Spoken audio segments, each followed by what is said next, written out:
क्या कह रहे हैं प्रेम? मैं कहता निकल के तो अब रहने ही दो सबका। नहीं नहीं, कोई नहीं, चलो। अभी सहज का कहना है कि चलिए ठीक है। लोग इनके पास द्वेष से आते हैं, और दूसरा या तो अपने हाँ। मतलब से आते हैं, मतलब से आते हैं, जो या कनेक्ट द्वेष है से वो। आते हैं। हाँ। ठीक है। अब आप इनका ट्रैक देखिए। सारी दुनिया खराब नहीं हो सकती।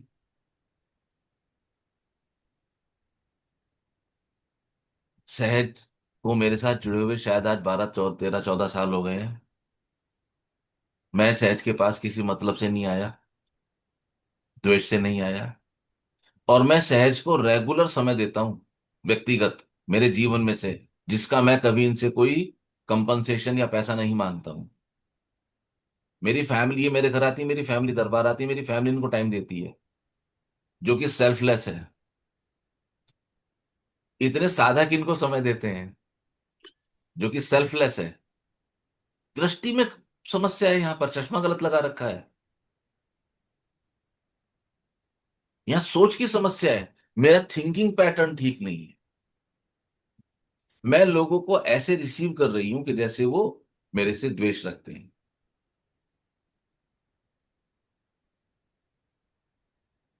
इसका अर्थ ये हुआ कि मुझे ऐसा लगता है कि मैं बहुत उच्च श्रेणी का कोई व्यक्ति हूं। तो ये imbalancing between the superiority complex and deep impregnate impregnated impregnated inferiority complex की इशू है ये। आप किसी भी व्यक्ति को ऐसे सोचो, ठीक है, सहज है ये, और कुछ भी नहीं है। ना तो ज्यादा उसको समीप जाओ, ना उसको ज्यादा दूर करो, लेकिन अपनी बात कहो।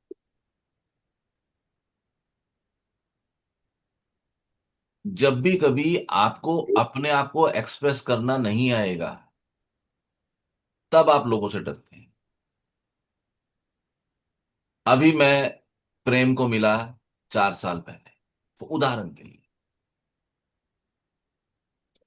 और किसी भी वजह से प्रेम ने मेरे साथ कुछ ऐसा व्यवहार किया, उदाहरण के लिए बता रहा हूं समझने के लिए, जो कि स्वीकार्य नहीं था।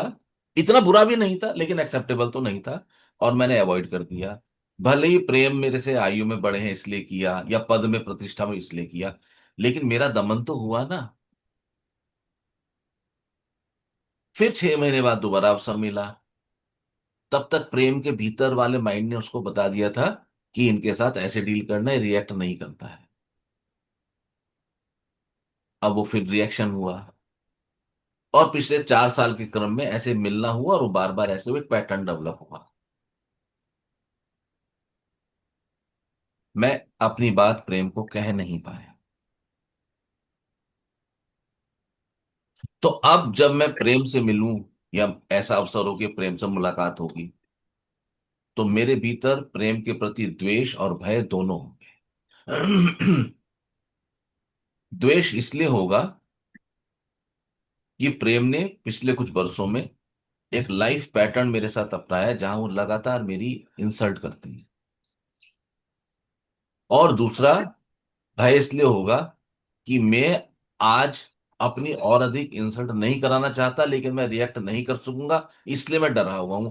अब प्रेम प्रेम से मेरे को मिलते हैं, लेकिन वहां से प्रेम की वाइब्रेशन मेरे भय और द्वेष की वाइब्रेशन के चश्मे से होकर मुझ तक आ रही हैं।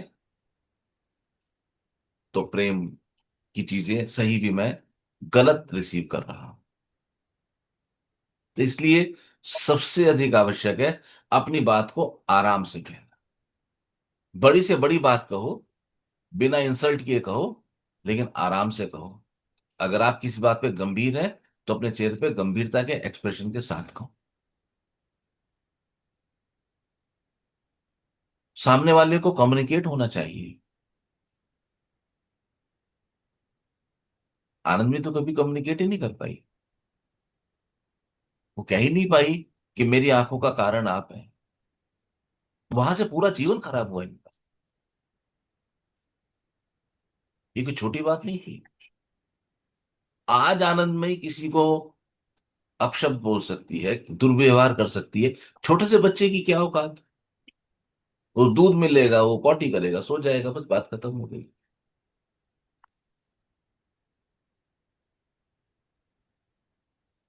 तो सहज अपनी बात को बहुत आराम से कहना, ये बहुत आवश्यक है। हम बोल ही नहीं पाते, हम लोग बोलते नहीं। हाँ हाँ, क्यों, गुरुजी। एक मिनट सहज, एक मिनट मैं बात करता हूँ। क्यों नहीं बोल पाते? हमें लगता है कि प्रेम को बुरा लग जाएगा। वो प्रेम के बुरा लगने का मसला नहीं है, वो मेरे कमजोर मन का मसला है। संकोच हो जाता है। हाँ संकोच नहीं ये है, तो वो वो सही मेरे बात है। कमजोर मन का मसला है। हाँ। संकोच में तो हम प्रेम भी नहीं कह पाते। कहाँ कह पाते? हमें हाँ, कोई अच्छे लगे, ठीक। किसी से प्रेम हुआ, संकोच में आ गए, नहीं कह पाए प्रेम। सर, नहीं। साधना से मैंने तो सीखा। मैं तो अगर मतलब जैसे कोई मेरे साथ बदतमीजी करता है ना, तो थोड़े दिन तो मैं बर्दाश्त करती हूँ, फिर मैं जवाब दे देती हूँ सर। वो आनंद सही में हो ने इस जाता चीज में बहुत अच्छा काम किया है। और एक चीज और, क्योंकि आनंद में के भीतर मसाला इकट्ठा था बहुत सारा, तो अब वो मसाला वो हिचकोले मारता था, तेजाब बन गया था निकलने के लिए। तो पहले बोलेगी आनंदमयी, तो मैंने आनंदमयी को बोला था आप कमेंट में बोलते हो, मैंने कई बार बोला ही। ये जब मुझे पहली बार मिली थी आनंदमयी, दरबार आई तो इनको बताया शायद मैंने किस्सा आपको, रुद्राक्ष की माला दी। हम्म। इन्होंने रिएक्ट कर दिया क्योंकि ये भरी हुई थी, ये तो है मेरे पास। आप दरबार आ रहे हो, गुरु भाव से आ रहे हो, तो जो मिले उसको लो ना, स्वीकार करो। ये सेम गलती प्रेम ने भी की थी, लेकिन प्रेम को समझ आ गई थी तभी। तो मैंने कहा कोई बात नहीं, ले जाओ, अब तो दे ही दी है। तो उस समय इनको मंदिर जाना था, और एक गलती से वो माला मंदिर में छोड़ गई थी, यही द्वारका में ही। आप देखिए, ये एक पैटर्न है लाइफ का, कि इसका अर्थ ये है कि जब भी गुरु कृपा इन पे बरसी, तो इन्होंने उसको नेग्लेक्ट किया, अवॉइड किया, या इसके प्रति उदासीन बनी रही। ये लाइफ पैटर्न है। जैसे एक साड़ी छपती है एक पैटर्न के साथ, एक कपड़े छपता है एक पैटर्न के साथ, एक सोसाइटी के भवन बनते हैं एक पैटर्न के साथ, एक नगर का निर्माण होता है एक पैटर्न के साथ, एक समाज का निर्माण होता है एक पैटर्न के साथ। हमारा जीवन का आज का जो जीवन चल रहा है, ये पूरी की पूरी तरह से एक पैटर्न के साथ निर्मित हुआ है, जिसकी जड़ें पिछले जन्म तक जाती हैं। उसको क्रैक किए बिना आप जीवन में परिवर्तन नहीं ला सकते। मेरे जीवन में परिवर्तन आया जब मैंने उस पैटर्न को क्रैक किया। मैंने पाया कि मेरी प्रकृति सेवा प्रधान है, और मैंने पाया कि सेवा प्रधान प्रकृति का अर्थ यह हुआ कि मैं अपनी सेवा लोगों पर फेंक रहा हूं। मैंने उसको रोक कर, लोग मेरे से नाराज हुए, होने दो, क्या करेंगे, होने दो। मेरी सेवा प्रधान प्रवृत्ति का इतना अंडर एस्टिमेट किया गया कि मेरे वो 3.5 साल का समय मेरे पिताजी के साथ, मेरे ब्रदर्स और सिस्टर्स ने मुझे कभी अप्रिशिएट नहीं किया, कभी अप्रिशिएट नहीं किया। सिर्फ मेरी कमियां निकाली गई, सिर्फ मेरे अंदर कामियां खामियां खोजी गई। कैसे मुझे लेट डाउन, क्यों? उसका कारण यह है कि मेरे द्वारा खींची गई लंबी लाइन को वो लोग क्रॉस नहीं कर सकते थे, लाइन कट की जाएगी। क्यों? क्योंकि ये मेरे लाइफ का पैटर्न है, वो पैटर्न है लाइफ का।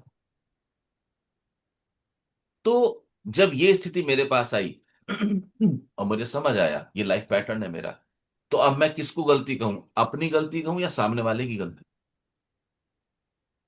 तो फिर उस सूत्र को याद करो, जब कुछ बरस पहले मुझे बताया गया था कि जहां जहां डीएनए होगा लगभग आपका विरोध होगा। मैंने उस डीएनए को, उस सूत्र को बहुत अच्छे से चेक किया, हर जगह ऐसा ही है। तो मैंने क्या किया, मैंने अपने कदम पीछे कर लिए। मैं इस पैटर्न को तोड़ने के लिए उद्यत हूं। यद्यपि इस पैटर्न को तोड़ने में मैं किसी के प्रति कोई भी सख्त रुख नहीं अपनाऊंगा, मैं किसी को अपमानित नहीं करूंगा, किसी को जवाब नहीं दूंगा, कुछ नहीं करूंगा। तो क्या करूंगा? मौन, चुप।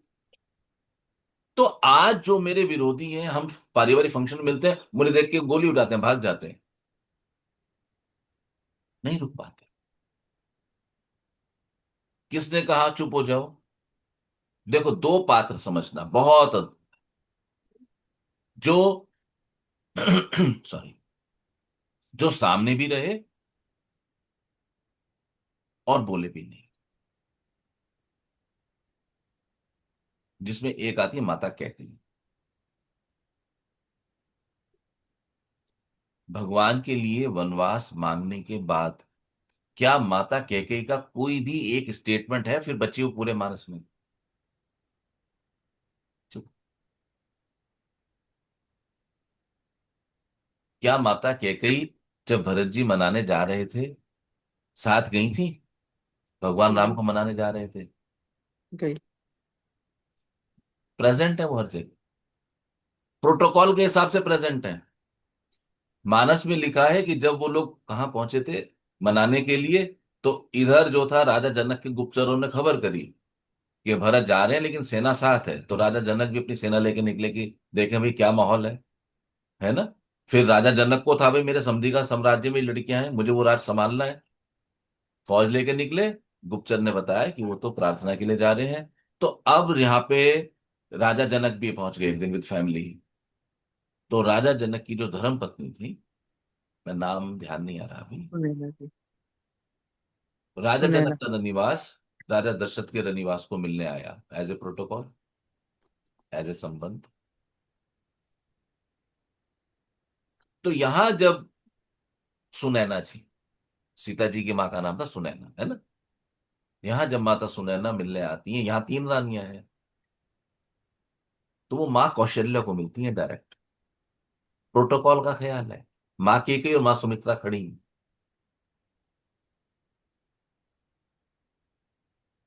ऐसे देखते हैं एक पात्र। दूसरा पात्र देवी अहिल्या,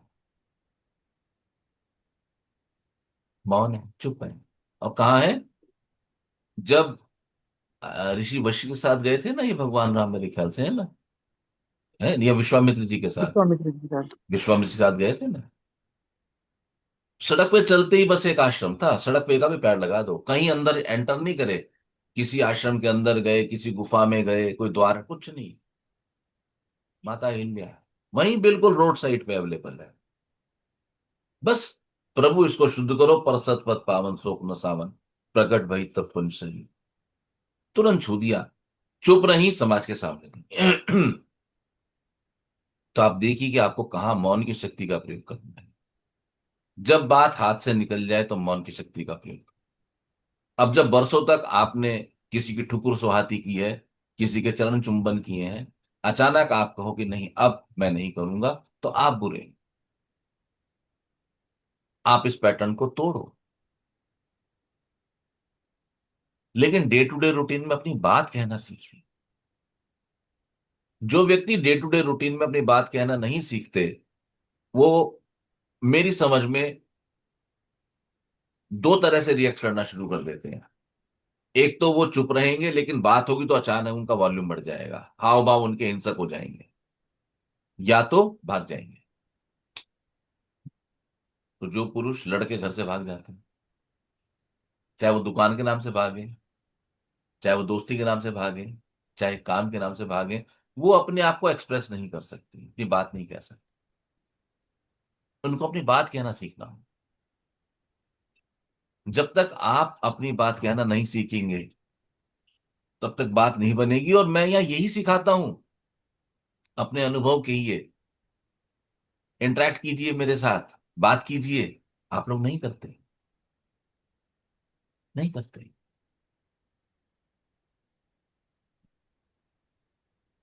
भारतीय जनमानस की चेतना में एक ये फॉर्मूला पड़ा हुआ है कि गुरु होंगे विद कॉस्ट्यूम होंगे, धर्म की बात करेंगे, शास्त्र की बात करेंगे, वो आदर्श की बात करेंगे जिनको सहज जीवन में प्राप्त करना इतना सहज नहीं है। मैं सिर्फ और सिर्फ वो बात करता हूं जो आपके और मेरे जीवन के संदर्भ में, आज के संदर्भ में, अभी के संदर्भ में है।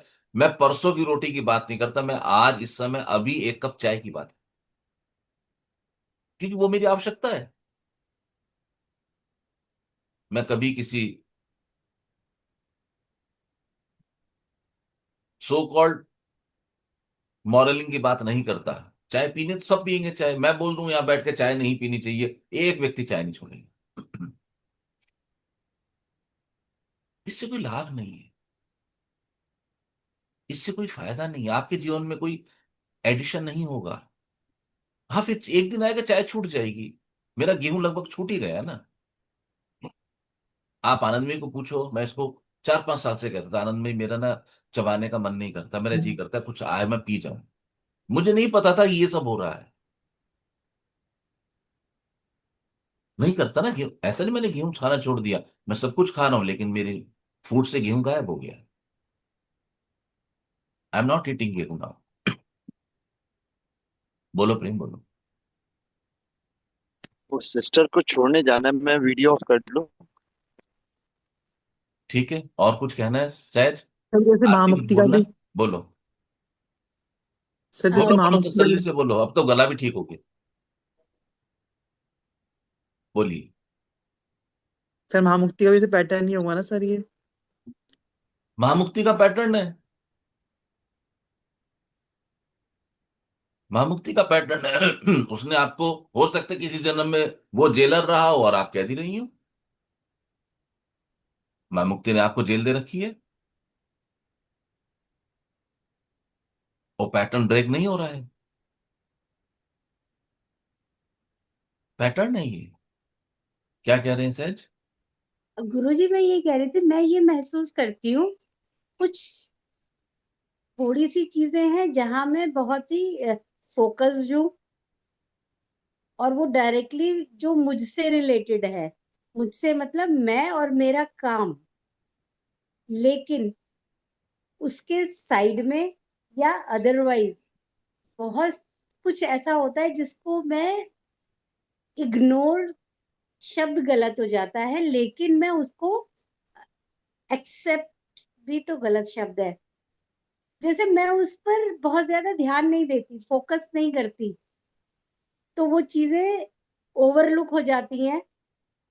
नहीं सहज, ध्यान, आप मेरे को क्लैरिटी से बताओ तो मैं आपको उसमें गाइडेंस दे सकता हूँ। जैसे कोई व्यक्ति कोई बात कर रहा है मेरे साथ, और उसमें कुछ पॉइंट्स ऐसे हैं जो मुझे ले लेने चाहिए उसके, लेकिन मैं उन सबको वॉश सहज, आउट ये कर सोच देती गलत है। आप किससे कितना सीखोगे? अगर आप साधना में आ रहे हो और आप साधना में बात कर रहे हो, तो ये सबसे बढ़िया पाठशाला है आप सबके लिए।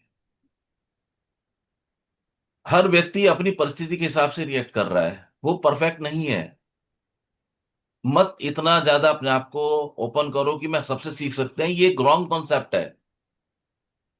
नहीं गुरुजी, कुछ चीजें जो शायद मेरे मतलब की हों। सहज, ये इतना सब्जेक्टिव है, मैंने आपसे बोला स्पष्टता से मुद्दा उठा के बात करो। दो टूक तो मैं आपको दो टूक गाइडेंस दे सकता हूं।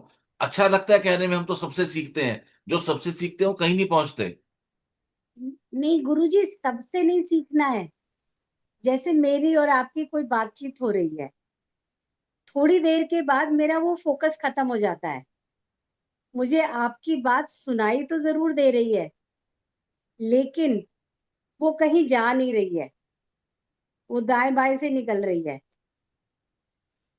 सहज, ऐसे समझिए। अगर ऐसा हो रहा है ना, तो किसी की बात को ज्यादा मत सुनो, थोड़ा सा अपने आप में रहो। एक एज फैक्टर भी होता है, बहुत ज्यादा सीखने के चक्कर में मत रहो, और दूसरा एक एज होती है सीखने की। जो कुछ आपको इस समय मिल चुका है आप उसमें मगन हो जाओ, आनंदित होना सीखो। दूसरा, बहुत ज्यादा मेहनती मत बनो इस आयु में, तो खास तौर से थोड़ा चीजों को ईज मूव होने दो। आप ऐसे को जानने की कोशिश करो कि आप चीजों को कंट्रोल तो नहीं कर रहे हो कि चीज ऐसे चले। अगर कोई कटोरी यहाँ रखी गई तो उसको छोड़ दो, पड़ी रहेगी, कल उठ जाएगी, कोई आफत नहीं आ गई। छोटी छोटी चीजों को लेट गो करना शुरू करो। हम्म।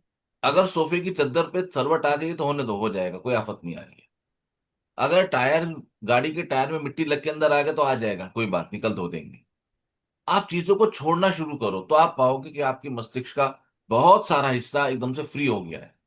क्योंकि हमें पता नहीं होता, हमारा दिमाग सुप्त अवस्था में ये कमियां खोजता रहता है चारों तरफ अपने, और उससे हमारा माइंड ओवर ऑक्यूपाई हो जाता है। तो हमारा जो रिएक्शन है, हमारे समाज के प्रति, वो रिएक्शन बदल जाते हैं हमारे। फिर हम उनको एक रेजिस्टिव रिएक्शन मोड में आ जाते हैं। और जब मुझे पता लग गया कि मैं सहज से बात करूंगा तो सहज का जो रिएक्शन है वो एक रेजिस्टिव या नेगेटिव विरोधाभास, विरोध, अड़चन भरा होगा, स्टबर्ननेस से भरा होगा, तो अब मैं प्राकृतिक रूप से जब आपसे बात करूंगा तो मैं उस आपकी स्टबर्ननेस को काउंटर करते हुए बात करूंगा।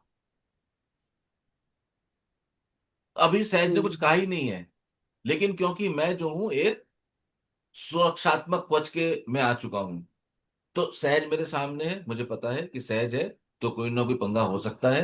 तो मैं पहले से ही, तो या तो मैं एग्रेसिव होके बात करूंगा, या मैं हाँ। ओवर क्लैरिटी के साथ बात करूंगा, ओवर एक्सप्रेसिव, ताकि मैं आपको बता सकूं। ये तो नहीं मैं कह सकता कि सहज ये मेरी मिस्टेक नहीं है, मैं आपको बता सकूं ये यहाँ इसलिए रखी गई है क्योंकि हम नीचे गए थे, नीचे से जब ऊपर आए थे तब ये यहाँ रखी थी। उसका कारण ये था कि आप रोड पे मेरा वेट कर रहे थे, मुझे तुरंत वापस जाना था। मैं, वो ओवर क्लैरिटी हो जाएगी, जहां ओवर क्लैरिटी होगी वहां संबंध खराब है, दूसरे संबंध है, राइट। वहां संबंधों का बहुत ही बड़ी समस्या है। गुरुजी, जैसे अभी आपने कहा ना कि हमें सबकॉन्शियस माइंड में, तो अभी मुझे ऐसा महसूस हो रहा है आपकी बात से। बच्चे मुझे कहते हैं आपको ओसी है सफाई का। मैं बिल्कुल कहती हूँ होगा। नहीं, अगर घर गंदा है तो मैं छोड़ देती हूँ, लेकिन अब मुझे लग रहा है कि अदरवाइज तो मुझे दिखता है कि अरे यार सहज ये यही गंदा वो हो रहा छोटे है, छोटे इसकी पॉइंट्स हैं जो सफाई आपको होनी ट्रिगर चाहिए। करते हैं, यही वो पॉइंट्स जो ट्रिगर करते हैं। और याद रखना, हाँ। संसार सीधे खराब नहीं होता, पहले घर खराब होता है। फिर वो एपिडेमिक धीरे धीरे धीरे धीरे घर के बाहर निकल के राइट। फैलता है समाज, तब समाज खराब होता है हमारा। तब रिश्ते खराब होंगे बाहर के, पहले घर से स्टार्ट होगी। घर में कहाँ ट्रिगर होगा? छोटी छोटी चीजों से ट्रिगर होगा। घर को क्योंकि कभी गंदा रहने दो, मैं कोई कह आफत नहीं आ गई। आ रही है आवाज? घर को गंदा रहने दो सहज, जो आपका जरूरी का काम है वहां पे डस्ट कपड़ा मार लो, बात खत्म हो गई। रहने दो घर को गंदा। कोई कोई आपको सर्टिफिकेट और ट्रॉफी नहीं मिल रही है, आपने पिछले 40-50 साल घर खूब साफ किया है, कितनी ट्रॉफीज मिली? रहने दो घर को गंदा।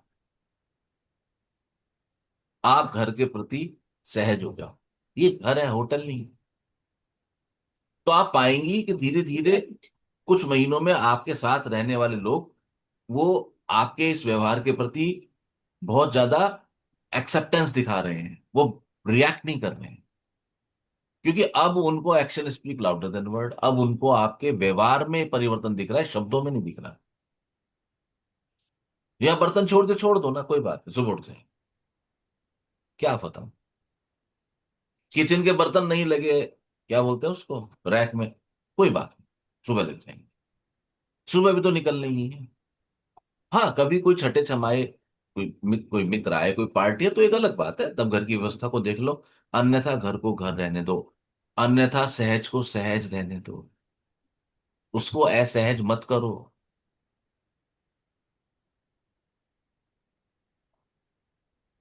आपका प्रतिदिन का नियम है कोई दीप जलाने का, अंगारी करने का, एक दिन छूट गया तो क्या फता गई? वो देवता आपके दीपक के अधीन है क्या? फिर फिर क्या समस्या आ गई? छूट गया तो छूट गया। तुम घूमने जाओगे, घर का ताला लगा के जाओगे, तब नहीं छूटेगा क्या दीपक? क्यों इश्यू क्रिएट करना है? सिर्फ जब विशेष शक्ति के कार्य हो तब थोड़ा अलर्टनेस रहनी चाहिए। वो आपने देखा होगा, जब मैं नवरात्रों में आपके यहाँ आता हूँ, मैं अलर्ट रहता हूँ, बस। उसमें भी मैंने तो आज तक नहीं कहा आपके यहाँ पहुंच के सबसे पहले ज्योति जगानी है, जैसा वाइब्रेशन आ गई। कभी आगे नहीं जोत जगानी है, कभी पहले बैठ के चाय भी पी ली, नाश्ता भी कर लिया, वैसी आफत नहीं आ गई। चीजों को ना सहज अपनी गति से बहने दो सहज। जब भी आप कहीं प्रेशर क्रिएट करोगे तो वो कहीं ना कहीं बस्ट आउट होगा। और कहाँ बस्ट आउट होगा? हम आप, परफेक्शन की बीमारी से मर जाते हैं हम। हाँ, ठीक है। और इसमें बहुत बढ़िया सहयोग करके दुनिया चढ़ा देती है, अरे ये तो बहुत कितना परफेक्ट है, कितना बढ़िया काम करता है, बस हम वहीं मर गए हैं। वो बेसिकली परेशान है आपके परफेक्शन से। हाँ, सही सही बात है, सही बात है, कह हमारे नहीं घर में ही हो सकते, रहा है। घर में ही हो रहा है। देखो, जहाँ 2 घंटे, जहाँ 2 घंटे इधर उधर होते हैं, दे मार सब बेकार, जो ये करता है सही उतना सब उसका उल्टा कर दो, आके और ऐसी तैसी होगी उसकी। घर में ही चल रहा है।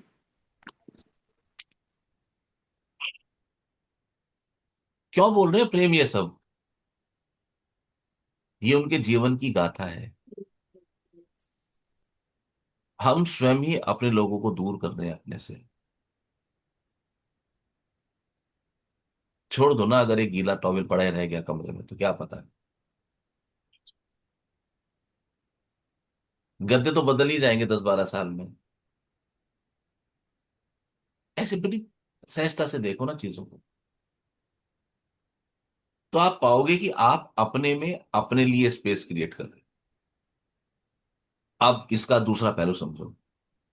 जब आप अपने में अपने लिए स्पेस क्रिएट नहीं करते हो तो आप लगातार अपने नियर बाई लोगों के साथ एक नेगेटिव एंगेजमेंट में रहते हो। ये आपका एक लाइफ पैटर्न है। आपको ये लाइफ पैटर्न को तोड़ देना होगा। यदि आप इस लाइफ पैटर्न को नहीं तोड़ेंगे तो आप स्वयं को ऑलवेज एक अनी सिचुएशन में रखा पाएंगे। वो सिचुएशन किसी और ने क्रिएट नहीं की है, मैंने क्रिएट की। मैंने क्रिएट की।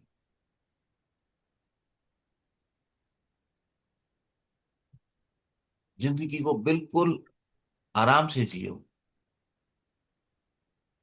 जो आपके सराउंडिंग में है, कुशन उल्टा पड़ा है, पड़ा रहना। कुशन सही जगह पर नहीं है, मत रखो सही जगह पे। चप्पल उल्टी पड़ी है, उसको सीधी कर। कुछ चीजों का ख्याल रखो। चप्पल जगह पे नहीं है, बीच में पड़ी है, उसको किनारे कर दो। जब हिमांशु छोटे थे तो स्कूल से आते थे, और इनकी पता क्या आदत थी? इन्होंने दरवाजा खोल के घर में घुसना, और घर में घुसते एक कदम उठाते ही एक पैर से दूसरे पैर का जूता उतारना और जूते को हवा में उछाल देना। वो कहाँ ही जाके गिरे, वो सोफे पे गिरे, वो किसी को लगे, वो डाइनिंग पे गिरे, वो बर्तन पे गिरे, फिर दूसरा उछाल देना। उसको बड़ा मजा आता था इसका। तो हमने उसका नाम जूत पकेल रखा। हिमांशु का एक और नाम है जूत पकेल।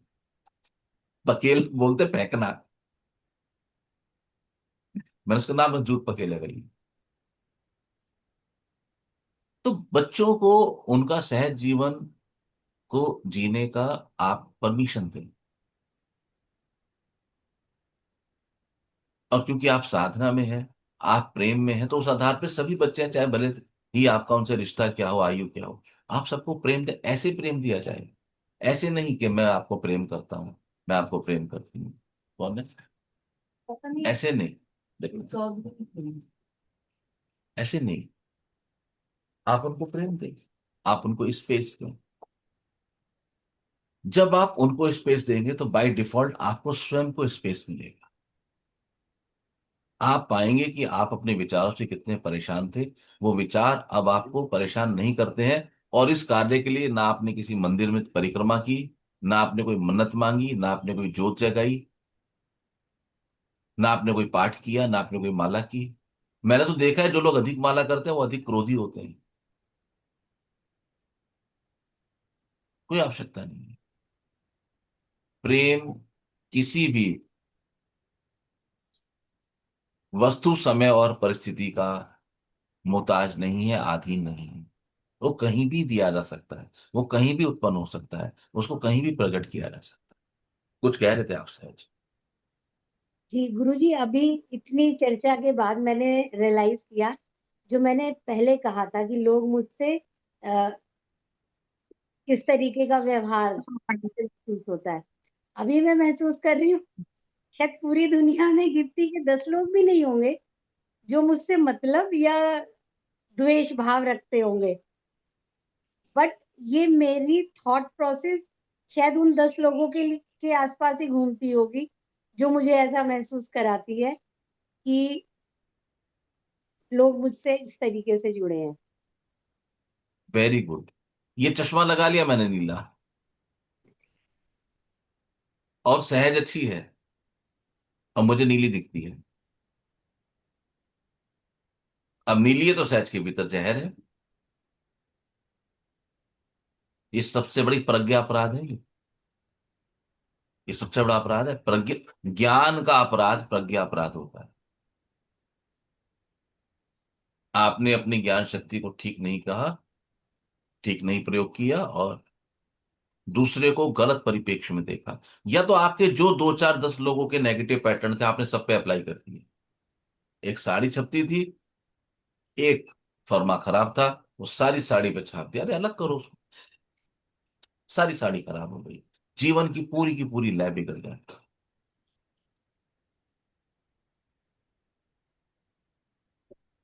और आप अपने भीतर जो परिवर्तन ला रहे हैं वो किसी को चेंज करने के लिए, किसी का व्यवहार मेरे प्रति बदले उसके लिए, किसी पे एहसान करने के लिए, सबके लिए नहीं ला रहे हैं।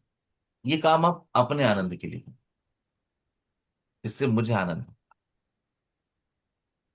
मेरे वो विरोधी जिन्होंने विरोध की सीमाएं इतनी पार कर दी, आप लोग जानते ही हैं, वो आज मेरे सामने टिक नहीं पाते।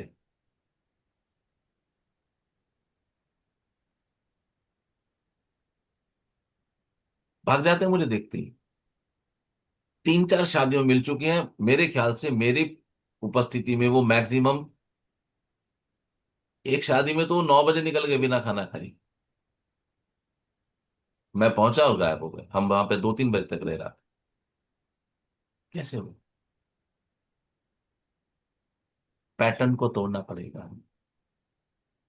क्यों तोड़ना पड़ेगा? क्योंकि मैं क्योंकि अब मुझे और सफर नहीं करना है।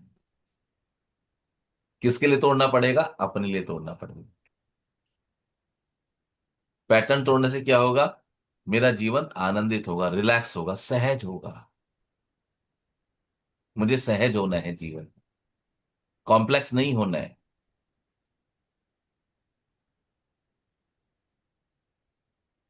आज समझ आई सहज? Okay, anything else? सर जैसे महामुक्ति में मेरा पैटर्न कैसे सर ब्रेक होगा? भामुक और आपका टिपिकल केस है बहुत ज्यादा। आप उससे अलग अलग बिस्तर पे हो ना, अब आप उससे। हाँ जी। तो महामुक्ति की तबीयत में आराम आया ना, पैटर्न उसका चेंज हुआ ना। हम्म। आनंदमयी वो मैं कह कह के थक गया कि आप इसका बिस्तर छोड़ दो, आप इसके बेड पे वो लगवा दो और उसको अलग छोड़ दो। सॉरी, किसी वजह से नहीं कर पाई, बरसों तक चली। फिर एक दिन इनकी हॉरोस्कोप में शायद मैंने वो कैलकुलेशन निकाली थी, राइट, जहां पर ये योग आता था। ये अलग हुई, जब से ये उससे अलग हुई है, महामुक्ति की स्वास्थ्य में आराम आ गया है। सर स्वास्थ्य में तो नहीं आ सकते, पर हाँ सर वैसे मुझे अच्छा लगता है सर। पर अब तो उसका महामुक्ति भी हिलना खुश कम हो रहता है। गया ना। सर खुश रहता है वो, हाँ। हाँ, खुश रहता है, उसका हिलना कम हो गया ना। सर हिलना तो नहीं आ सकता, पर खुश रहता है सर वो। खुश रहता है, क्योंकि एक बार आनंदमयी की रिकॉर्ड्स खोलते हुए हमने पाया था,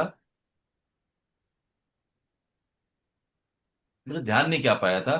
तो जब चर्चा की थी तो आनंदमयी ने मुझे ये कहा था कि सर मैं जब भी रोती हूँ तो ये बहुत हंसता है। हाँ ये तो है। उस बच्चे को कुछ पता नहीं है, कुछ समझ नहीं है। देखिए अंतर चेतना कितनी जागृत हो। वो हंसता था। सर पर अब नहीं, अभी थोड़ी दिन पहले मैं रोई थी सर।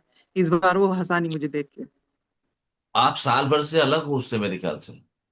हाँ सर 1 साल हो गया सर जी। देखिए लाइफ पैटर्न, ये चमत्कार नहीं है तो और क्या है। लेकिन हमारा जो ये मानवीय बुद्धि है, ये कहती है कि ऐसे करें गुरुजी और चमत्कार हो, ऐसे कभी नहीं होता। क्योंकि हमें एक प्रूफ चाहिए, इस बुद्धि को खुराक चाहिए, प्रूफ चाहिए चमत्कार के लिए। हम धैर्य नहीं करना चाहते, चमत्कार तो जीवन में घट ही रहे हैं लगातार। क्या ये बड़ा चमत्कार नहीं है कि मां मुक्ति हिलने डुलने में भी अक्षम है, लेकिन ईश्वर ने उसके लिए फूड का इंतजाम करके भेजा है। कोई उसके लिए कमा रहा है, कोई पका रहा है, कोई खिला रहा है, कोई साफ कर रहा है। क्या चमत्कार नहीं है क्या ये? लेकिन हम चमत्कार देखना नहीं चाहते। हम सब बुद्धि के मरीज हैं। तो जब आपका उसका लाइफ पैटर्न ही ये है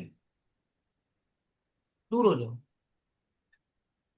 इसी तरह से जीवन में देखो कि कौन लोग आपके एंटी है। एंटी सोल यही है, लाइफ पैटर्न इतना खराब है, उनसे डिस्टेंस बना लो, दूरी कर लो। सबसे आसान है। अब वो जो लोग हैं वो तो आपके परिवार के सदस्य, एक छत के नीचे रहते हैं, थोड़ा कम बात, थोड़ा कम रिएक्ट करो, सीधा डिफरेंस। हफ्ते भर में अंतर दिखाई देना शुरू हो जाएगा, एक हफ्ते के अंदर। थोड़ा कम करो बस। मत पूछो उनको 4 बार की रोटी ले लो, रोटी ले लो। एंटी है तो रिएक्ट करेंगे, अरे भाई पेट थोड़ी फाड़ना है मेरा। ओवर एक्सप्रेशन ऑफ लव बिल्कुल मत करो।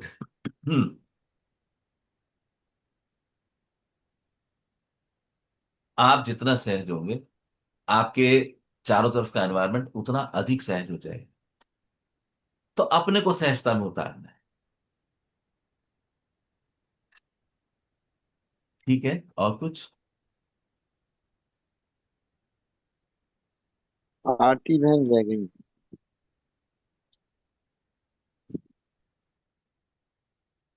सर मेरी समस्याएं तो वैसे अब काफी सारी खत्म सी हो गई, पर बस चलने की है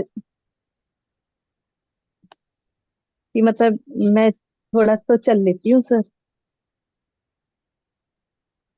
पर और चाहती हूँ कि मतलब और भी चलूं। हो जाएगा वो भी, उसमें भी क्या दिक्कत है, हो जाएगा। पर सर समस्या है ना, अभी हाँ, मतलब जैसे समस्या जो है। करना चाहते हैं, समस्या है, ये बात सही यही है। समस्या है। लेकिन कल के रेस्पेक्ट में आज समस्या बढ़ी है, कम हुई है, वही है, कम हुई है? सर समस्या सॉल्व हुई है। सॉल्व हुई है, दिखती है साफ साफ। हम बोलते हाँ नहीं जी। इस बात को। हाँ जी। प्रतीक्षा करते हैं सामने वाला इसको कहेगा, स्वीकार करेगा। लेकिन समझ सब आता है, दिखाई देता है सबको। तो ठीक है, मेरी जीवन यात्रा थी, तो मैं एक पैटर्न को तोड़ रही हूं। इस चीज को छोटा मत समझना। जब मैंने आरती से कहा था कि अब आरती कह के बात नहीं करेगी, याद है? 6-8 महीने हो गए इस बात। जी। जी। छोटी बात नहीं थी। और मैं इनके इस बिहेवियर पैटर्न पे शायद पिछले कम से कम 2-3 साल से निगाह रखे हुए था।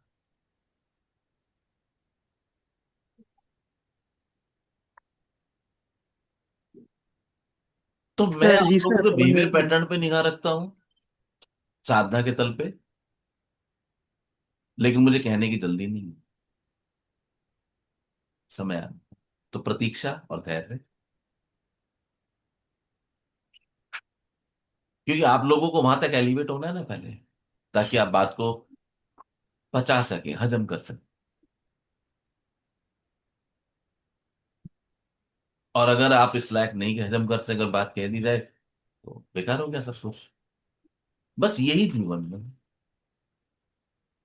अब जब तुम साधना में, प्रेम में बरतना सीख ही रहे हो, तो तुम्हारे व्यवहार की खुशबू, तुम्हारा जो फर्स्ट ऑर्बिट है तुम्हारी फैमिली में फील होगी।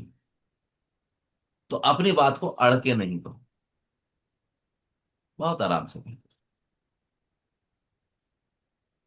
मैंने कल दोबारा एक्सप्रेस किया था प्रेम को,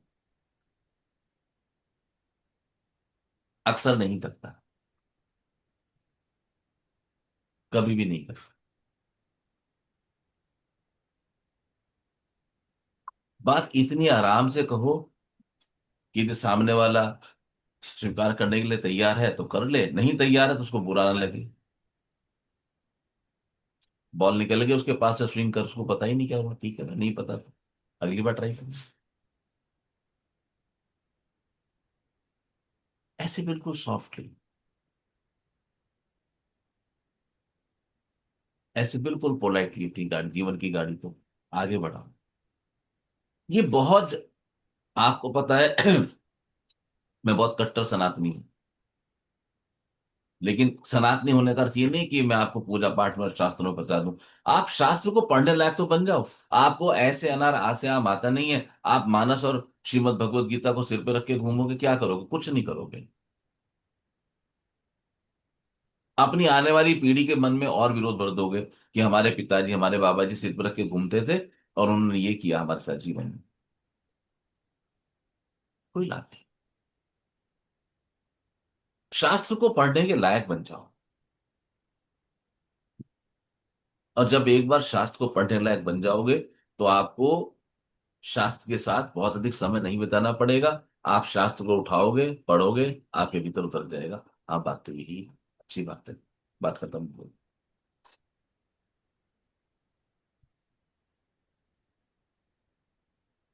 सबसे अच्छा जीवन जीने का तरीका है बिना अपना आत्मसम्मान गवाए, बिना किसी के ऊपर गिरे, मेरे समीपतम जो लोग हैं वो मेरे से अच्छा महसूस करें।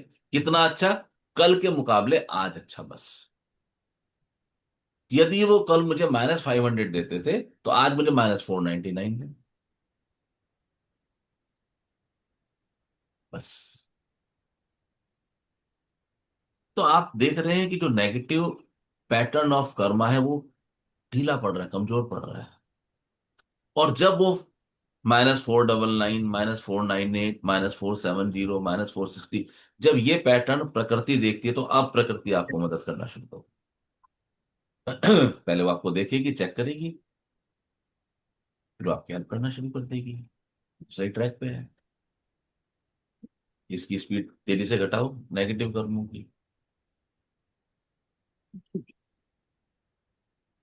ऐसे जीवन चलता है। कहां से चलेगा? आपके घर से। अगर बच्चों ने पेंसिल फेंक दिया तो फेंक दो, कोई बात, कोई आफत आ गई? कोई आफत नहीं आ रही। अगर काम वाली ने कोई बर्तन गंदा छोड़ दिया है, तुम कर दो। उसका पैटर्न है तो उसको टोको, दिखाओ फिर। सिंपल है। उसको पहले प्रतीक्षा करो, उसको आप वेट करो। और क्या कर सकते हैं? हाँ जी। ऐसे जीवन को जियो, हल्के हल्के होके जियो, अपने लिए जियो, दुनिया के लिए नहीं जिए। मैं वो गाना है ना, अपने लिए जिए तो क्या जिए, अरे अपने लिए ही जिए तो जिए। तुम अगर अपने लिए जी ले तो तुम सबके लिए जी ले। अपने लिए जी। अपने लिए जीने का अर्थ स्वार्थी होकर जीना नहीं है, सेल्फ सेंटर्ड होकर जीना नहीं है। अपनी परवाह करके जियो। तुम्हारी इच्छा है, आधा कप चाय की पियो, औरों को पूछो हम पियोगे? नहीं, मेरी इच्छा है, मैं पीऊं। तुम्हारी छोटी हाँ, छोटी इच्छाएं। कितनी बार गुरुजी ऐसा होता है कि हमारे को कुछ खाने या पीने का मन होता है और फिर हम अपने साथ के लोगों से पूछते हैं, ऑलमोस्ट सारे लोग मना कर देते हैं। यदि एक भी कोई कहे कि हाँ मुझे भी ये चीज खानी या पीनी है तो बन जाती है। अदरवाइज हम अपनी इच्छा को भी साइड में कर देते हैं कि अच्छा छोड़ो। तो अगर सब मना कर दें तो बोलो मेरी इच्छा है, मैं भी खाऊंगी और मैं आप सबको भी खिलाऊंगी। ये सही। और आप देखना, एक एड आता है टीवी पे, बड़ा अच्छा लगता है मुझे वो एड। वो उसमें एक फैमिली बॉन्डिंग दिखाई है, डाइनिंग है। और वो डाइनिंग पे एक वो बात हो रही है कि वो बेटे की पसंद का ये बना, इसकी पसंद का ये बना। तो उसमें से एक बच्चे ने कहा मम्मी की पसंद का। तो उसके बाद वो एड की फ्रीक्वेंसी खराब हो गई, वो इमोशनल दिखा दिया गया। But point is very genuine, mummy की पसंद का। तो फिर उन्होंने मिलकर मम्मी की पसंद का बनाया। मेरा कहना ये है, आप किसी की प्रतीक्षा मत करो, क्योंकि उठेगा और आपके लिए बना के लाएगा। अपने लिए स्वयं बनाओ। स्वयं बनाओ अपने लिए। अभी सहज को हलवा पसंद है उदाहरण के लिए, या डोसा पसंद है, या कुछ भी पसंद है। तो अब आप बोलो कि मेरे को हलवा पसंद है और मैं हलवा खाना है, भाई कौन खाएगा मेरे साथ? अब फैमिली मेंबर के हम नहीं खाएंगे। बोलो मैं हलवा बना रही हूँ, थोड़ा थोड़ा आपको दूं। ऐसे। लेकिन हमेशा सामने वाले की स्पीड को ध्यान रखो, वो किस तरह से मूव कर रहा है। अपनी स्पीड उसके ऊपर आरोपित बिल्कुल मत करो। नहीं हम तो ऐसे ही हैं, हमारे तो यही होता है, ये सब गलत है। ये प्रेम नहीं, ये अपने व्यक्तित्व का उसके ऊपर आरोपण है। उसकी उसकी फ्रिक्वेंसी को देख लो हल्का सा कैसे, उस बात है, वो अच्छा रहेगा, वो ठीक रहेगा। उसकी फ्रिक्वेंसी हल्की सी चेक करो। मुझे एक अनुभव याद है प्रेम के साथ। मैं प्रेम के यहाँ था, इस बात को 5-6 साल हो गए, और या तो वास्तु के लिए गया हूं मैं इनके यहाँ, तो मैं गया हूँ। तभी प्रेम की किसी सिस्टर का फोन आया, it was a lunch time,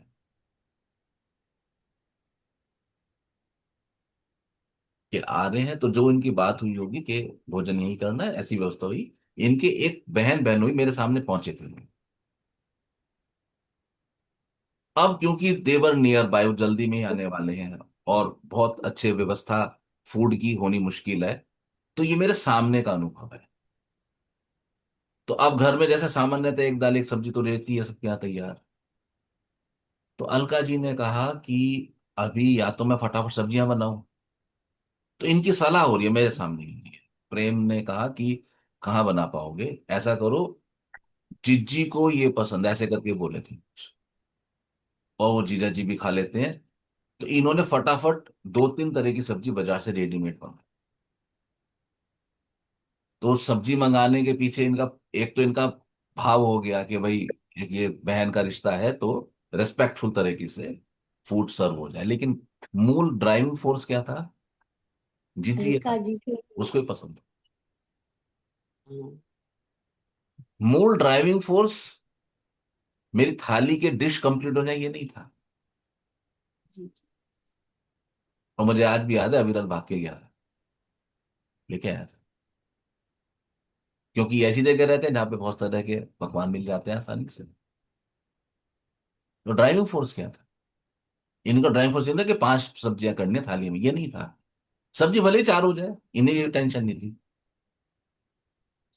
वो 4 आइटम उनके टेस्ट के हो जाए, तो इनका ड्राइविंग फोर्स ये था। तो यानी कि इन्होंने अपना प्रेम प्रकट किया सामने वाले की गति को देखते हुए। प्रेम आपको याद नहीं होगा ये अनुभव? कि याद है मैं, जी, याद है, याद है, बहुत अच्छे से याद है, हाँ। मुझे सब्जियां भी याद है। तो आप ये देखो कि उन्होंने जो फूड का अरेंजमेंट किया, उसके केंद्र में क्या था? जी। उसके केंद्र में इनके बहन बहनोई का टेस्ट था। अब वो आके खा के चले गए, तो उन्होंने क्या सोचा होगा? क्या मस्त भोजन कराया भाई, मजा आ गया भाई, कह जाके। अरे क्या मजा आ गया, 100, 200, 500 रुपये की सब तुम नहीं खरीद के खा सकते? क्या किया भाई ने ऐसा खास? भाई ने मेरी भावनाओं को कदर करी, कि उसको ये पसंद है, वो मंगा के रखा। मेरी भाभी ने ये व्यवस्था करी, ये प्रेम बढ़ा।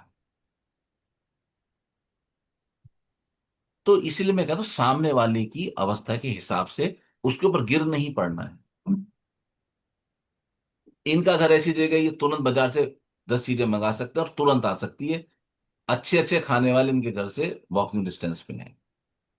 लेकिन वो खाने वाला खाएगा ही नहीं, उसको पता है कि फॉर्मेलिटी करी है भाई ने, टेबल भरी है 10 थालियों के साथ। तो क्या वो प्रेम लेके जाएगा इनके घर से? नहीं लेके जाएगा, नो, फॉर्मेलिटी लेके जाएगा। अब इनके और इनकी बहन के संबंध फॉर्मेलिटी के ग्राउंड पे हो, कि हमें 8 8 सब्जियां या 10 नाश्ते लगाने हैं। नहीं, मैंने कहा, अभी नजर तो वो लेके आ, वो पसंद है उन्हें। ऐसे सामने वाले को देख के आप रिएक्ट करो। जबरदस्ती क्यों कर, तुम हलवा खाओ, और 2 चम्मच खाना मेरी इच्छा है, और आपकी इस छोटे बात प्रयोग करके देखो। आपकी इस बात से एक बात याद आ गई। अभी हमारी कजन सिस्टर, जिस भाई से हमारी लड़ाई हुई हुई है, उसकी सिस्टर यहाँ आके चला के रुक के आई कि भाई चाचा के पास रुक के जाऊंगी मैं 2 दिन के लिए। और भाई अलका का देखो व्यवहार तो है, वो चाहे कैसी भी हो, लेकिन वो सामने वाले को इज्जत पूरा देती है, सम्मान पूरा देती है। कैसी भी हो, कैसी भी हो मतलब कि भाई थोड़ी सी टाइट है। सही जा रहे हो, कैसी भी से ये मेरा, रिकॉर्डिंग उनके पास जाएगी, ध्यान है ना, रिकॉर्ड हो रहा है। नहीं मैं सुनाता हूँ। अब उसके अंदर लेकिन आप यकीन नहीं माने, 2 दिन रहने के लिए आई थी। वो अपने भाई के घर नहीं गई, 6 दिन हमारे रुक के गई। और आखिर में रोके गई कि बोले मेरी माँ के मरने के बाद जो सामान मैंने नहीं खाया था ना, तुमने मुझे बना के खिला दिया। है ना। वो तृप्त होके गई वो। जो अलका जी हैं इनकी धर्मपत्नी, उनके हाथ में अन्नपूर्णा का निवास है। मैंने इनके घर में कई बार भोजन किया है, कई बार किया। ठीक है। तो इनके घर में एक अन्नपूर्णा का निवास है, हम कभी चर्चा करेंगे। और वो अलका जी के हाथ में है। और कभी आप लोगों को अवसर मिलेगा नहीं घर भोजन करने का, तो ज्यादा कुछ दिमाग मत लगाना। थाली जिस तरह से सज के आती है बस उसको देखना। और ऐसा नहीं है कि बहुत सारी सब्जियां भरी होंगी, थोड़ी थोड़ी सब्जी होंगी, दो चार तरह की, एक दो मिठाई के पीस। थाली की सजावट देखनी। और ऐसा नहीं कि मैं बर्तन की बात कर रहा हूँ, बर्तन सामान्य से हम आप सबके घरों में होते हैं। हाथ की बात है, हाथ की, वो उनकी भावनाओं की बात। तो कोई भी इनके घर आएगा तो इनके जो फूड सिस्टम है उसमें एक प्रेम वो महसूस करते हैं। सहज आप फूड की लाइन में हो लेकिन आपके हाथ के फूड में प्रेम सिस्टम जीरो है।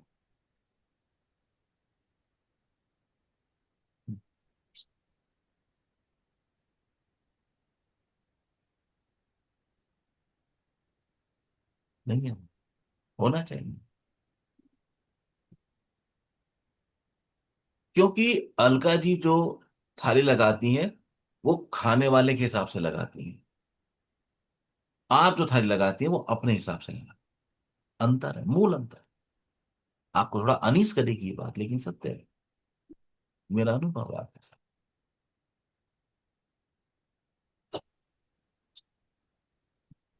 हमारे तो घर में झगड़ा होती है, भाई एक दिन तो बाहर का खाने दे। उसने बाहर तो का जब खाना भी छुड़ा आप दिया थाली हमारे। लगाएं, खाने वाले को ध्यान में रख के लगाएं, वो कैसा भोजन पसंद करते हैं, वो कैसा भोजन खाते हैं। और ध्यान देना, विशेष कर से, और भी समाज होगा, मैं ऐसे नहीं कहता, लेकिन विशेष रूप से जो मेरा अनुभव है, मारवाड़ी और अग्रवाल समाज, मारवाड़ी और अग्रवाल समाज और इनकी एल्डरली लेडीज, जो धनवान मारवाड़ी अग्रवाल समाज है, उनके यहाँ महाराज भोजन कराए, ये परंपरा है। महाराज भोजन बना, उनको महाराज ही बोलते हैं, मेल होते हैं। थोड़ा सा प्योरिटी के हिसाब से, पवित्रता के हिसाब से, छुआछूत का।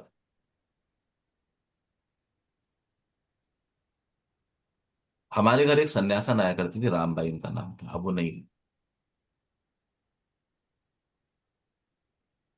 तो जब भी घर में शादी होते थे तो वो आ जाती थी 10 12 15 दिन पहले। और वो पूरी किचन संभालती थी, और आके वो पहले अचार डालती थी, सारा राशन फ्रेश साफ लगा। उनकी किचन में किसी की एंट्री नहीं होती थी बिना नहाए। वो सुबह नहा के किचन में पहुंच जाती थी। 10 लोगों, 20 लोगों, 50 लोगों अकेली संभाल लेती थी। जूठा बर्तन किचन में अलाउ नहीं होता था।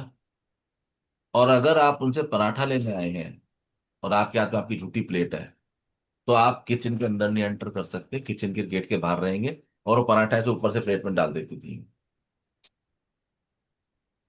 खट्टा मीठा आम का नींबू का अचार और पराठे के लाजवाब बनते, पवित्रता का धर्म। तो जो एल्डरली लेडीज जनरली अग्रवाल और मारवाड़ी समाज में, ये मेरा अनुभव है, बाकी समाज में भी,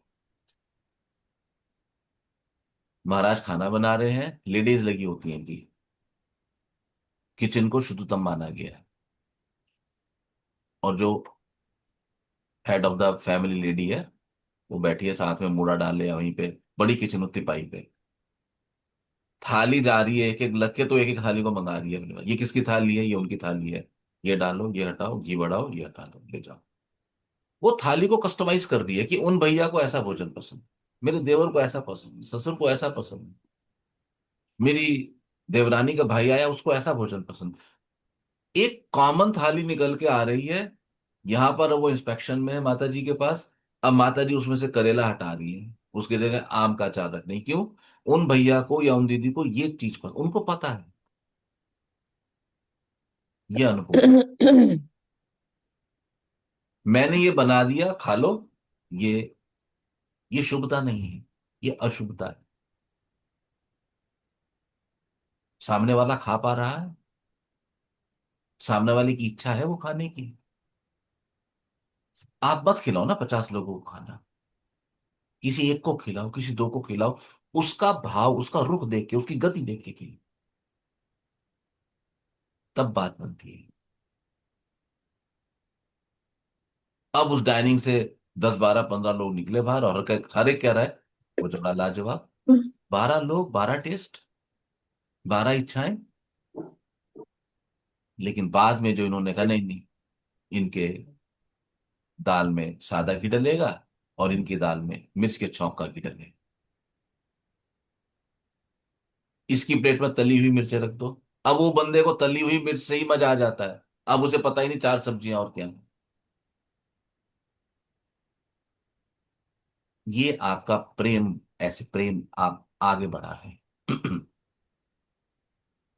लेकिन इसके साथ साथ आप एक स्पेस क्रिएट कर रहे हैं जहां आप कह रहे हैं कि आप मेरी इच्छा का भोजन नहीं करेंगे।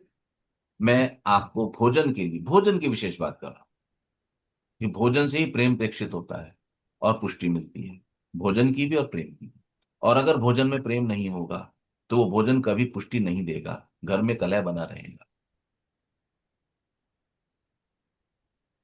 आज मैं कई बार वास्तु करने जाता हूं, मैं आश्चर्य से कि तू किचन गायब हो गई घरों से। ये भारतीय समाज नहीं बचेगा ऐसे। इस भारतीय समाज को जो आज तक किसी ने बचाया है तो वो बचाया है और लेडीज आपने और आपकी किचन में। हमारी तो पुरानी कहावत है कि थाली के माध्यम से पेट में उतरा जाता है। ये भी नेगेटिव नहीं, बहुत अच्छी कहावत है। आजकल की लेडीज को भोजन बनाना भी कष्ट होने लगा। ऑर्डर कर देंगे, ऑर्डर कर देंगे, ऑर्डर, कितना पुराना बासी भोजन है वो। तो पुष्टि क्या मिलेगी, हेल्थ क्या होगी? आपको नहीं बनता है, एक नौकर रखो साथ में। मत बनाओ 4 सब्जी, एक बनाओ।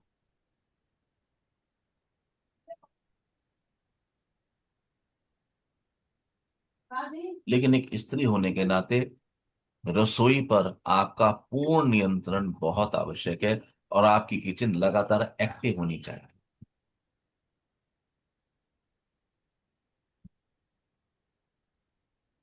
और जब आप किसी व्यक्ति को, अपने परिवार के व्यक्ति को, उसके टेस्ट के अकॉर्डिंगली थाली कस्टमाइज करके देते हैं, तो आप एक स्पेस भी क्रिएट कर रहे हैं और आप एक प्रेम में भी बरत रहे हैं। इसके रिजल्ट आपको दिखाई देंगे।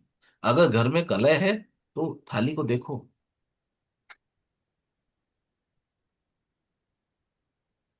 किसी किसी घर में पैटर्न होता है, डाइनिंग पर ही लड़ाई होती है,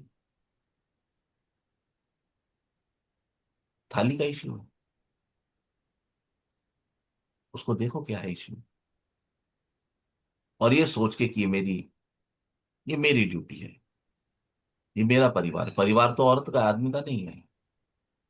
घर, परिवार, पैसा, आदमी सब औरत के लिए। किसी औरत का आदमी मर जाए, कहते हैं बड़ी प्रॉब्लम आ गई। किसी आदमी की औरत मर जाए, कहते हैं उसका घर उजड़ गया। सब स्त्री का है। स्त्री को अपने उस मूल रूप में वापस आना हो।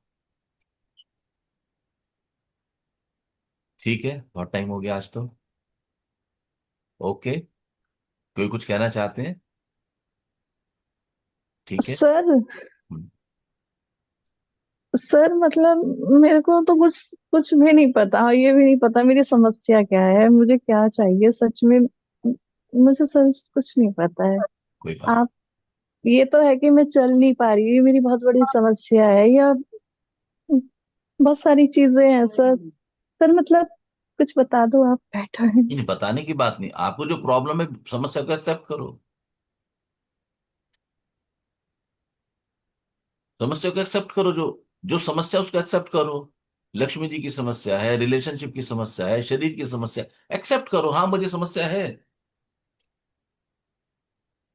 आप एक सोफे हाँ पे सर, बैठो समझ। और नीचे से कील चुभती हो और को पता नहीं क्या है, ये मुक्ता है। स्वीकार करो कि हाँ इस सोफे में कील है। क्या करना होगा? सोफे का त्याग कर देना होगा। संभव नहीं है पिक्चर देखने 3 घंटे की, ये मेरे को अलॉटेड सीट है। तो क्या करेंगे? पिक्चर छोड़ देंगे। नहीं कर सकते, उसके नीचे गद्दी लगा लेंगे, अपना पर्स रख देंगे। समस्या को स्वीकार करो तो 1,000 हल है परिस्थिति के अकॉर्डिंगली। आप समस्या एक्सेप्ट नहीं करोगे तो क्या कर सकता है? आपको सर मेरे कोई को नहीं बता शारीरिक सकता, समस्या। आपको कोई नहीं कहेगा। आपको दुनिया वो कहेगी जो आप सुनना चाहते हैं। मैं ऐसे नहीं, मैं वो कहूंगा जो कहना चाहिए, जो सही है। आनंद में कहती है उसको प्रॉब्लम में आई इसकी तो है, बात खत्म हो गई। उसने स्वीकार किया, उसने स्वीकार किया, उसको मार्ग मिलने लगा। कल के बनस्पत आज सुधार है। डॉक्टरों के पास धक्के बच रहे हैं, पैसे बचते हैं, टेंशन बचती है। स्वीकार करो जो समस्या है। जैसे ही आप समस्या से लड़ते हैं तो समस्या बढ़ती है। जैसे ही आप समस्या को स्वीकार करते हैं, स्वीकार करते ही आप समस्या की हल की ओर यू टर्न ले लेते हैं, समस्या हल होगी। कोई कंफ्यूजन, कोई मुक्ता नहीं रखनी है। आपका जीवन है, अपने हिसाब से देखिए क्या चीजें ठीक चल रही हैं। मुझे क्या दिक्कत आती है? मुझे चलने में दिक्कत आती है, मेरे पैर में समस्या है। Accept it. कोई आपको क्यों कहेगा? किसी व्यक्ति को जो है, मान लो उसको कोई समस्या है शरीर की, हाथ ही कट गए, कोई उसको क्यों कहेगा तेरे हाथ कटे हुए हैं? क्यों कहेगा कोई ऐसा उसको? ये तो कोई सभ्यता की बात नहीं हुई। कोई व्यक्ति उसको यही कहेगा जीवन में कष्ट आते हैं लेकिन मार्ग मिल जाए।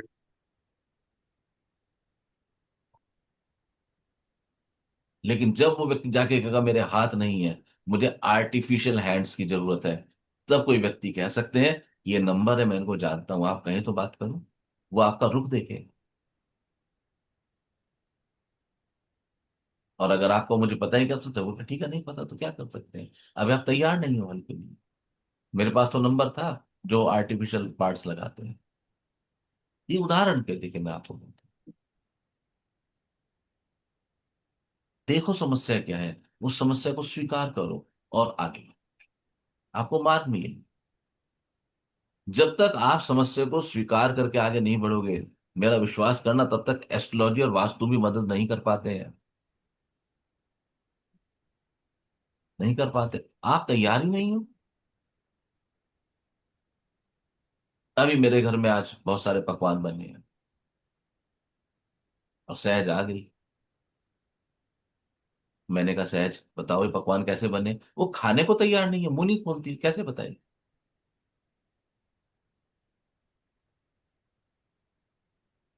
1,000 पकवान बने हुए, यदि आप खाने के लिए तैयार नहीं है, आप उन पकवान का स्वाद नहीं बता सकते, उनको नहीं चख सकते। आपको तैयार होना पड़ेगा। और यदि आपको तैयारी हो गई आपकी इच्छा करके कुछ खाने की, तो आप कहीं ना कहीं से व्यवस्था कर लोगे, बना लोगे, मंगा लोगे। कोई अच्छी फ्रेंड है उसको बोलोगे तेरे आती हूँ भाई, पराठे बना के रख, मन है आज खाने। पड़ोस में कोई अच्छा है तो उसको बोल सको भाई क्या बनाया है, छोले बनाए जरा 1 कटोरा भिजवाइए। व्यवस्था कर लोगे, लेकिन मुख आपको खोलना पड़ेगा। तो सबसे पहला सूत्र है अपनी समस्याओं को स्वीकार कीजिए। सहज ने स्वीकार किया ना,